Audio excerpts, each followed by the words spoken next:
అంటే దేవుడు ఒక వ్యక్తిని పరీక్షిస్తాడా? దేవుడు ఒక వ్యక్తిని పరిశోధిస్తాడా? ఎటువంటి పరీక్షల గుండా యోసేపు వెళ్ళాడు అనే విషయాన్ని మనం చూసినట్లయితే, మొదటిగా సహజంగా ఒక రకంగా చెప్పాలంటే గర్వం అని చెప్పవచ్చు. గర్వం పరీక్ష. ఎందుకంటే వాళ్ళ నాన్నవాళ్ళు ఉన్నారు, అన్నవాళ్ళు పెద్దోళ్ళు కదా. పెద్దోళ్ళని ఒకేసారిగా అంటే ఏమనుకుంటారు? ఏంటంటే ఎంత గర్వం వీడికి, మేమంటే లెక్క కూడా లేదు, పెద్దోళ్ళు ఇక్కడ ఉన్నప్పుడు ఎలా మాట్లాడాలి, తక్కువ చేసి మాట్లాడాలా అని అంటాం నార్మల్ గా చెప్పాలంటే. అంటే తనకొచ్చిన కళను బట్టి, తనకొచ్చిన దర్శనమును బట్టి, తనకు చూపించిన దాన్ని బట్టి కొంచెం గర్వించాడు.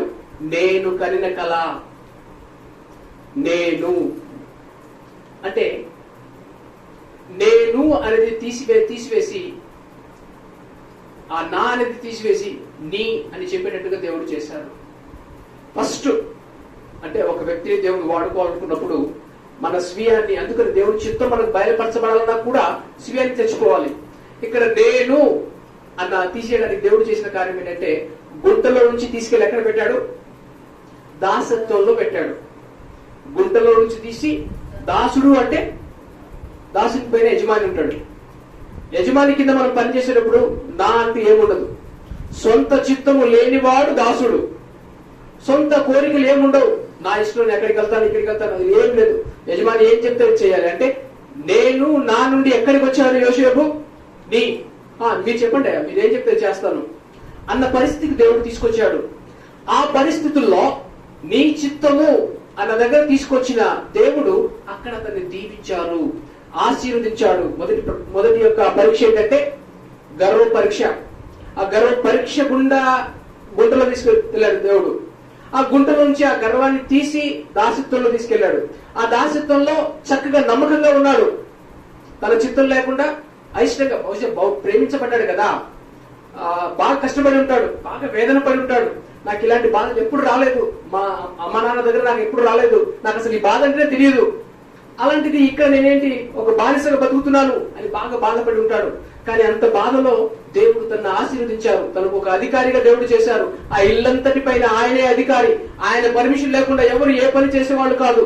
అలాంటి పరిస్థితి మనము చాలాసార్లు అన్న ప్రార్థన చేస్తూ ఉంటారు, ప్రభువా మాకు ఇవ్వవలసిన దానికంటే అధికంగా మీరు ఇవ్వద్దు, అధికంగా ఇస్తే నీ నుండి మేము దూరం అయిపోతామేమో. బైబిల్లో అలా ఉంటుంది. అంటే మనకి ఇవ్వాల్సిన దానికంటే దేవుడు అధికంగా ఇస్తే మనం దేవుడిని మర్చిపోతాము. ఇక్కడ బానిసగా ఉన్న వ్యక్తిని దేవుడు ఒక అధికారిగా చేశారు, అంటే ఆశీర్వదించారు. ఆశీర్వదించినప్పుడు ఏం చేస్తారు? నార్మల్ గా దేవుడిని మర్చిపోయే అవకాశం ఉంది. కానీ తన ఆశీర్వదించినప్పుడు దేవుడు తనకు ఒక టెస్ట్ పంపించారు. పరిశుద్ధత. మొదటిగా గుంట పరీక్ష, తర్వాత దాసత్వం పరీక్ష, ఆ తర్వాత ఆశీర్వాదం పరీక్ష. తను ఆశీర్వదించబడుతున్నప్పుడు నార్మల్ గా మనకు తెలియకుండానే చక్కటి ఆశీర్వాదము, అన్ని డబ్బులు అన్ని ఉన్నప్పుడు తెలియకుండానే గర్వం వస్తుంది. అలాంటి సిచ్యువేషన్ లో పవిత్రత టెస్ట్ తీసుకొచ్చాడు దేవుడు. నార్మల్ గా ఏ వ్యక్తి అయినా పడిపోతాడు అలాంటి పరిస్థితిలో. ఏం తక్కువ అంటే నాకు ఎవరు చెప్పేవాళ్ళు ఎవరు, అడిగేవాళ్ళు ఎవరు, నాకు సర్వ హక్కులు ఇచ్చారు, సర్వాధికారం ఇచ్చారు, అది కూడా వాళ్ళ ఆయనే ఇచ్చారు అని చెప్పడానికి కూడా ఉంది. కానీ అలాంటి పరిస్థితుల్లో ఒకవేళ ఆ శోధనకు లొంగిపోతే, ఈ రోజుల్లో ఎంతమంది మనం చూడము, లొంగిపోయి ఆ భార్యను ఈయన ఇద్దరు ఒకటై భర్తను చంపేసి జీవితాలు గడుపుతున్న వాళ్ళు ఉన్నారు. అలాంటి సిచ్యువేషన్ లో కూడా దేవునికి భయపడ్డాడు, దేవుని వాక్కుకి భయపడ్డాడు యోసేపు. అలా భయపడ్డ వాళ్ళు ఏమైనా ఆశీర్వాదమా? ఆశీర్వదించబడుతున్న వ్యక్తి మంచిగా ఎంతెంత బుద్ధిహీనులుగా ఉన్నావయ్యా, నీ జీవితం ఎంత బాగుంది, మంచి అధికారం నీకు అన్ని ఇచ్చేశారు, ఆమె చెప్పిన ఒక మాట చేస్తే ఏమైంది నీకు, నువ్వే కదా అసలు, ఎవరికి తెలియదు కదా. ఎన్ని రకాలుగా ఆలోచించినా కూడా యోసేపు చేసేది ఈ లోక ప్రకారంగా చూసినప్పుడు అంత ప్రేమించి ఎక్కడో దాసుడిగా వచ్చి ఎక్కడో దూరం తీసుకొస్తే అని చెప్పవచ్చు. కానీ దేవుడు అన్నిటికంటే మన పరిస్థితులు కానీ ఆశీర్వాదము కానీ అన్నిట్లో దేవుణ్ణి చూశాడు. దేవుణ్ణి చూశాడు కాబట్టి దేవునికి భయపడ్డాడు. ఆ ఆశీర్వాదం నుంచి మళ్ళీ ఎక్కడికి వెళ్ళాడు? మనం అంటాం కదా, దేవుడు నిన్ను పైకి ఉంచితే మళ్ళీ కిందికి వచ్చేసావయ్యా, ఉండలేకపోయావు. మళ్ళీ చెరసాలలో వేసినప్పుడు తనకు కూడా అనిపించి ఉంటది, ఎంత మంచి జీవితము, నేను ఏం చెప్తే అందరూ చేసేవాళ్ళు, మళ్ళీ నా బ్రతుకు చెరసాలలో వచ్చేసింది, ఆ దాసి అదే బాగుంది, ఇది జైలు కానీ ఆ జైల్లో కూడా దేవుడు అతనితో ఉన్నాడు. అంటే మనం దేవుడితో ఉన్నప్పుడు, దేవుడిని ప్రేమించినప్పుడు చెరసాల వంటి కార్యాలు రావచ్చు, గుంట వంటిది రావచ్చు, కానీ అక్కడ కూడా మనం చదువుకున్నాం కదా, జైలు అధికారి కూడా మొత్తం ఆయన చేతికి ఇచ్చేసాడట. యోసేపు నువ్వు ఏం చెప్తే అదేనయ్యా. అక్కడ కూడా అధికారం ఇచ్చారు. సరే, ఆ చెరసాల నుండి మళ్ళీ దేవుడు ఎక్కడ హెచ్చించాడు?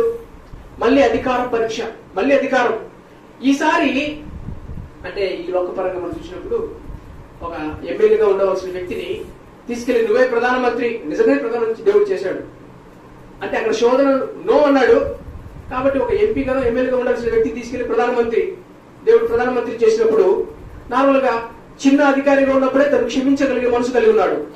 అక్కడ అధికారం తర్వాత ఇంకో పరీక్ష వచ్చింది తనకి. అధికార పరీక్షలో ఏం పరీక్ష వచ్చిందంటే క్షమాపణ పరీక్ష. నార్మల్ గా నేను అధికారంలో రాని చూపిస్తాను, నాకు మంచి స్థానం వస్తే గానీ నన్ను ఎవరు బాధ పెట్టారో, ఎవరు చెరసాలలో పెట్టారో నేను చూస్తాను అనుకుంటా ఉన్నా. కానీ ఇక్కడ యోసేపు అధికారంలో వచ్చిన తర్వాత అంటే పోతిఫర్ వంటి వాళ్ళు చాలా మంది తన కింద ఉండి ఉంటారు. పోతిఫర్ కింద పనిచేసిన వ్యక్తి, పోతిఫర్ లాంటి వాళ్ళు చాలా మంది తన కింద పనిచేసే పరిస్థితికి దేవుడు తీసుకొచ్చారు. అంటే అంతగా తన్ని హెచ్చించారు. తను దేవుని మాటకు నమ్మి విశ్వసించి దేవునికి భయపడి పరిశుద్ధంగా జీవించడానికి ఇష్టపడినప్పుడు, అయితే తను క్షమించే హృదయాన్ని కూడా, క్షమించే పరీక్ష, తను బాధ పెట్టిన వారు తన కళ్ళ ముందే కనబడుతున్నారు. తన రాజ్యం, ఐగుప్తు రాజ్యం అంతా అతనిదే. ఐగుప్తులో ఆ ఫరో చెప్పేశాడంట, యోసేపు మీకు ఏం చెప్తే చేయండి అంటే తన కళ్ళ ముందే పోతిఫర్ భార్య కూడా ఉంది. ఇప్పుడు భార్య ఉండడం మాత్రం కాదు, ఇంకా చాలా రోజుల క్రితము తన గుంటలో పడేసిన అన్నలు కూడా వస్తున్నారు అక్కడికి, భోజనం లేదని కరువు వలన. అంటే తనకి పగ తీర్చుకోవడానికి ఛాన్స్ ఉంది. వాళ్ళు పగబట్టారని చదివాం కదా, తనకేమో పగ తీర్చుకునే అవకాశం వచ్చింది. కానీ తను క్షమించే మనసును కలిగి ఉన్నాడు. అంటే యోసేపు యేసు ప్రభు వంటి మనసును కలిగి ఉన్నాడు. సహజంగా పరీక్షలు, ఇప్పుడు మనం ఇంటర్మీడియట్ ఎగ్జామ్ రాసే కదండి, మళ్ళీ ఎందుకంటే తర్వాత డిగ్రీ రాసుకుందాము. కానీ మధ్యలో వచ్చే ఇప్పుడు నీట్ అని లేకపోతే ఎంసెట్ అని ఇవన్నీ రాస్తా ఉన్నారు. ఎందుకని? ఎక్కువ పరీక్షలు రాసే వాళ్ళకి ఈ పరీక్షలు ఎక్కువ రాయడానికి గల కారణం ఏంటి? మంచి ఉన్నతమైన వ్యక్తికి వెళ్ళడానికి. నాకే ఎందుకండి ఇన్ని పరీక్షలు, నేను మళ్ళీ రాయను, నేను ఇంటర్మీడియట్ ఫస్ట్ ఇయర్ రాశాను, సెకండ్ ఇయర్ మళ్ళీ పరీక్షలు రాయను అని మనం కాము కూర్చున్నాం అనుకో, మనం ఏం చేయాలో అది చేయలేకపోతాం. యోసేపుకి ఎందుకు కష్టాలు వచ్చినాయి, యోసేపుకి ఎందుకు సమస్యలు వచ్చినాయి అంటే యోసేపు ద్వారా దేవుడు యోసేపును గొప్పవాడిని చేయాలనుకున్నాడు ఆ సమస్యల ద్వారా.